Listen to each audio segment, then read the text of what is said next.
Kaiju No 8 is the most hyped up new anime of this season, and I was scared about that. In past seasons, there were quite a few highly anticipated anime praised as if they were the next coming of Jesus, only to turn out to be something a lot more underwhelming. Thanks to that, many of these anime became quite controversial, and I genuinely thought the same thing would happen to Kaiju No 8. However, I was completely wrong. It delivered exactly what I expected from it. It is able to make me laugh, it has some great action scenes, the characters are simple but well written and entertaining, and that is more than enough. But will the anime be able to stay consistently this good? Or will it be just another anime that we will quickly forget after it ends? However, before we get into that, what is it even about? Kaiju No 8 is set in a world where Godzilla-like monsters called Kaiju have been appearing around Japan for many years. To defeat these monsters, humanity created an elite military force known as the Defense Force, where soldiers risk their lives on a daily basis in the hope of keeping humanity safe. We quickly get introduced to Kafka, a 32-year-old man whose only dream was to join the Defense Force to fight against these creatures with his friend, promising each other to defend everyone so no one has to live through what they did ever again. However, when he tried to join, he completely failed. Then he tried again and again and again, and every single time it became more and more miserable, up to the point where he gave up on his dream forever. Meanwhile, his childhood friend not only joined the Defense Force, but also rose to become the captain of the 3rd Division. Upon giving up, he started working as a sweeper, which is the closest job to the Defense Force. They work as a unit that cleans up all the dead bodies of the kaiju. And when I say they clean up, oh, they clean up everything.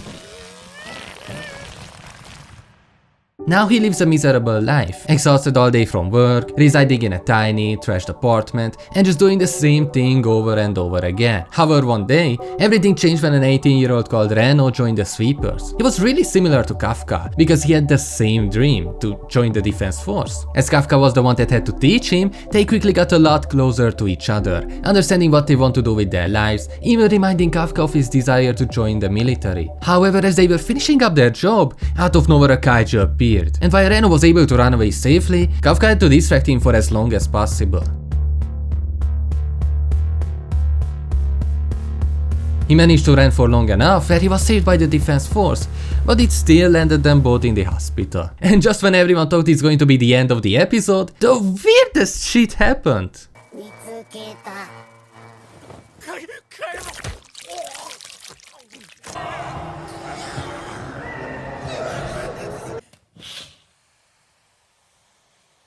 He's moving! He's moving!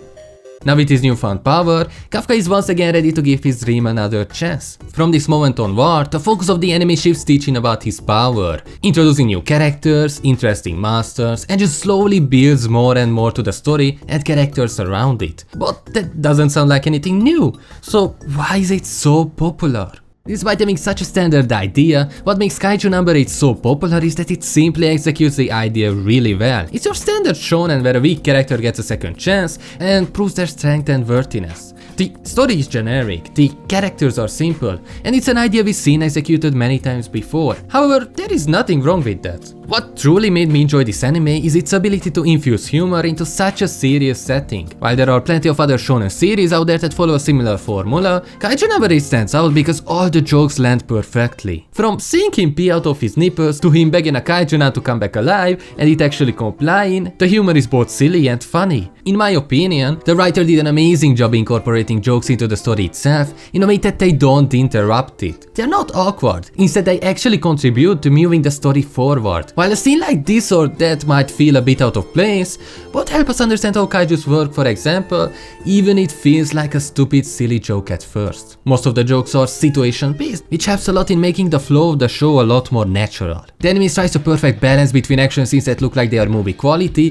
which at the end of the day is the main attraction of this kind of anime, and silliness and lightheartedness, making it easily consumable. That's basically the reason why we watch this kind of anime. No one expects a deep and super well detailed story from it, but just something simple and enjoyable. However, there is one more thing this anime does super well, and I think it's such an underrated part of it: the character writing.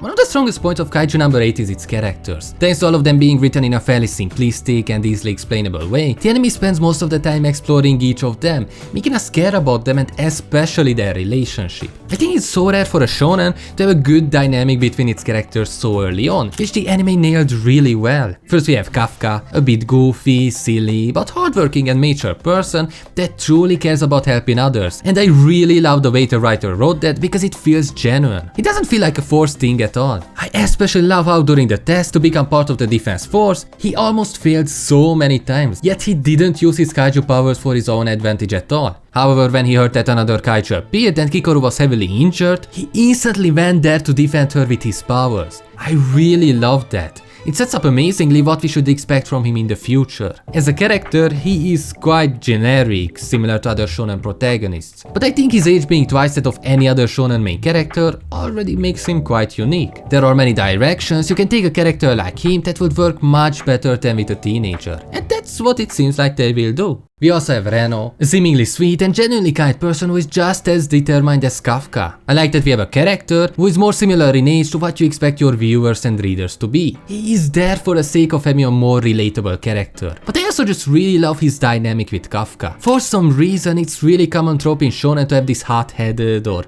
a pathetic best friend who doesn't really want to be around the main character until like season 5. Here they are genuine friends who actually care about each other no matter what. However, as a character, he is quite boring, so I really hope they will go more in depth into it. There is finally Kikoru, the final main character who is the complete opposite of them. She is super talented, by far stronger, and just better than anyone else who tries to join the defense force. At first, I really didn't like her character at all. She just felt arrogant and entitled for no reason. However, as we learned about her backstory and how her endeavor-looking as father didn't really care about her, now I understand her. On one side, she's forced to be perfect by him, as her father doesn't care about her otherwise at all. This is why she acts the way she does. She is desperate for other people's attention, because she never had that from the people that mattered to her. However, if there is one thing she's terrible at, it's lying. Fortunately, thanks to you neutralizing the Honju, all of our examinees made it out alive.